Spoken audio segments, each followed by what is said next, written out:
Hello everyone.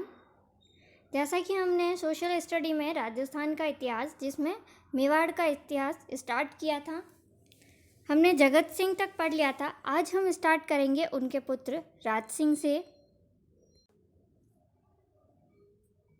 Raj Singh का शासनकाल 1652 से 1680 था। इनकी दो उपाधि थी, विजयकट कातू तथा हाइड्रोलिक रूलर। इनके समय में विश्व का जो सबसे बड़ा शिलालेख है सिसोदिया वंश का, वो इनके द्वारा स्थापित करवाया गया। और राज सिंह ने किशनगढ़ के राजा रूप सिंह की पुत्री चारुमती से जबरन विवाह किया। उस समय जो औरंगजेब था वो चारुमती से विवाह करना चाहता था, परंतु चारुमती औरंगजेब से विवाह नहीं करना चाहती थी और इसने राज सिंह से कहलवाया कि आप आकर के मुझसे विवाह कर लीजिए और मुझे यहाँ से ले चलिए। तो इसी के उपलक्ष्य में राज सिंह ने अपने एक सामंत थे जिनका नाम था रतन सिंह, उनको औरंगजेब के खिलाफ युद्ध करने के लिए भेजा। और उसी समय दूसरी जगह उन्होंने चारुमती से विवाह कर लिया। और इसी की कहानी आपने जैसे कि सुनी होगी कि जब रतन सिंह चुंडावत है, उनकी शादी हुए मात्र एक दिन हुआ था और वो युद्ध करने के लिए गए थे अपने पत्नी के कहने पर।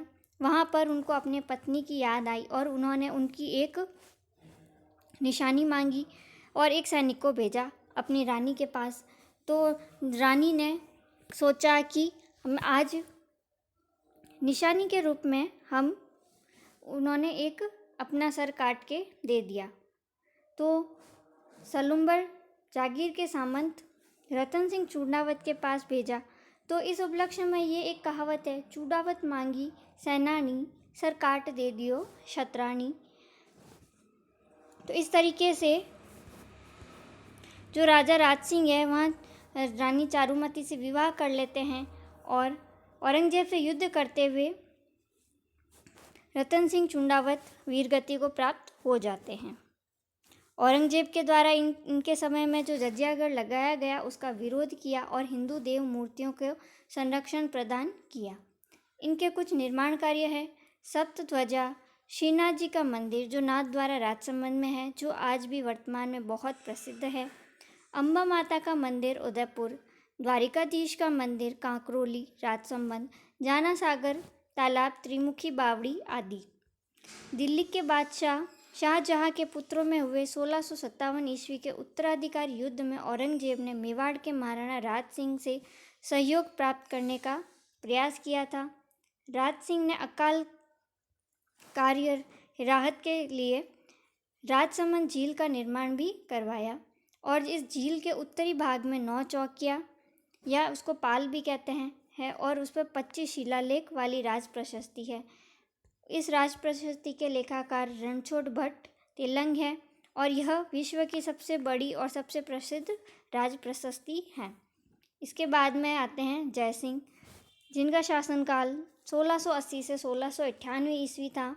जय सिंह ने जयसंबंध झील का निर्माण करवाया जिस पर 7 टापू है, जिनमें सबसे बड़ा टापू जिसका नाम है बाबा का मगरा और सबसे छोटा पायरी है। इसके बाद में अमर सिंह द्वितीय 1698 से 1710 ईस्वी। अमर सिंह द्वितीय ने आमेर के सवाई जयसिंह के साथ अपनी पुत्री चंद्र कंवर का विवाह शर्त क्या थी कि चंद्र कंवर से उत्पन्न हुआ पुत्र ही आमेर का उत्तराधिकारी होगा। इनके समय में एक देबारी समझौता हुआ जिसमें मेवाड़ के अमर सिंह द्वितीय मारवाड़ से तथा आमेर के मध्य आमेर की गद्दी सवाई जयसिंह को दिलाने के लिए किया गया। उसके बाद में आते हैं संग्राम सिंह। इन्होंने उदयपुर में सहेलियों की बाड़ी का निर्माण करवाया।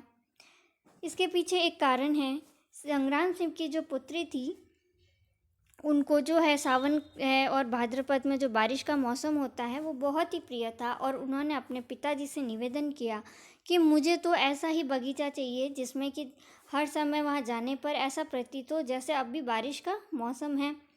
तो ये सोचते हुए संग्राम सिंह ने वहाँ सहेलियों की बाड़ी का निर्माण करवाया, जहाँ वह राजकुमारी अपनी सहेलियों के साथ विचरण करती और वहाँ जो बाड़ी है, बगीचा है, बीच बीच में बहुत सारे फाउंटेन्स लगवाए, जिससे कि हल्की हल्की बारिश की फुहारों जैसा प्रतीत होता रहे। तो इसके बाद में सीसरमा गांव में वैद्यनाथ मंदिर का निर्माण करवाया और वैद्यनाथ प्रशस्ति लिखवाई। हुरडा सम्मेलन की रूपरेखा संग्राम सिंह ने ही तैयार की थी। फिर बात करते हैं भीम सिंह सिसोदिया। भीम सिंह सिसोदिया के शासनकाल में इनकी पुत्री कृष्णा कुमारी के कारण मारवाड़ के मान सिंह राठौड़ और आमेर के जगत सिंह द्वितीय के मध्य 13 मार्च 1807 ईस्वी में गिंगोली का युद्ध पर्वत से नागौर में हुआ था। इसमें जगत सिंह जीत गए, लेकिन टोंक के आमिर खान पिंडारी के कहने पर 1810 ईस्वी में मारवाड़ की जो राजकुमारी थी कृष्णा कुमारी, उनको जहर दे दिया गया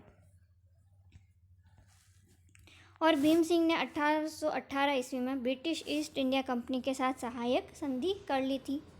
इनके समय से जो अंग्रेज है धीरे धीरे अपनी सत्ता को फैलाने लगे थे भारत में। फिर है स्वरूप सिंह। 1857 की क्रांति के समय ये शासक थे और इन्होंने अंग्रेज़ों का साथ दिया था। इन्होंने स्वरूपशाही सिक्कों का प्रचलन प्रारंभ किया।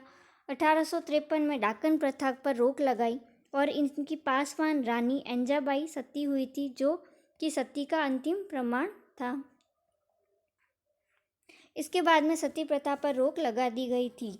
सज्जन सिंह 1874 से 1884 ईस्वी इनका शासनकाल था। इन्होंने मेवाड़ में सज्जनगढ़ दुर्ग का निर्माण करवाया था, जिसे मेवाड़ का मुकुटमणि भी कहते हैं। इन्हें समाज सुधार सभा, देश हितैषिणी सभा का गठन किया इन्होंने। और इनके एक दरबारी कवि थे जिसका नाम है श्यामल दास कविराज। इन्होंने वीर विनोद ग्रंथ की रचना की थी। तो इस तरीके से आज हमारा मेवाड़ का इतिहास पूरा होता है। नेक्स्ट हम जैसे मारवाड़ का इतिहास है वो शुरू करेंगे।